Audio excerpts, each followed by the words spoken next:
Meu nome é Júlio César Castelhano dos Santos e eu vou apresentar o trabalho intitulado de Detecção da saturação de TCs através do ângulo entre amostras consecutivas do sinal de corrente. O meu professor e orientador é o Eduardo Machado dos Santos. Os transformadores de corrente, os TCs, são elementos de extrema importância em um sistema elétrico de potência. Dentre suas principais funções estão reproduzir em menor escala em seus terminais secundários a corrente do sistema elétrico de potência ao qual eles estão inseridos, garantir o isolamento da rede a esses equipamentos que estão conectados aos seus terminais secundários e fornecer um nível de corrente elétrica que garanta o correto funcionamento desses equipamentos. Bom, os transformadores de corrente eles são constituídos de materiais ferromagnéticos. Por conta disso, eles estão sujeitos a um fenômeno físico denominado de saturação magnética. Quando ocorre a saturação magnética do transformador, os sinais replicados em seus terminais secundários sofrem severas distorções, que pode colocar em risco a confiabilidade do sistema e a atuação dos equipamentos de proteção. Bom, para mitigar esse problema, foram propostos na literatura métodos para a detecção dos intervalos no qual a corrente encontra-se distorcida.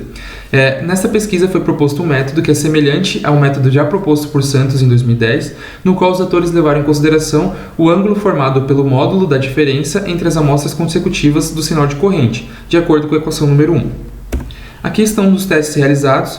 Com uma falta monofásica e a carga puramente resistiva de 4 ohms, a gente pode observar em A corrente ideal, que deveria ser replicada, e a corrente saturada. Como a gente pode observar, existem distorções, e em C está o detector. Quando o detector muda de 0 para 1, significa que o sinal está distorcido naquele intervalo. Como a gente pode observar, em comparação com a letra A da figura e a letra C, a gente pode perceber que a detecção atuou de maneira correta nos intervalos de distorção do sinal.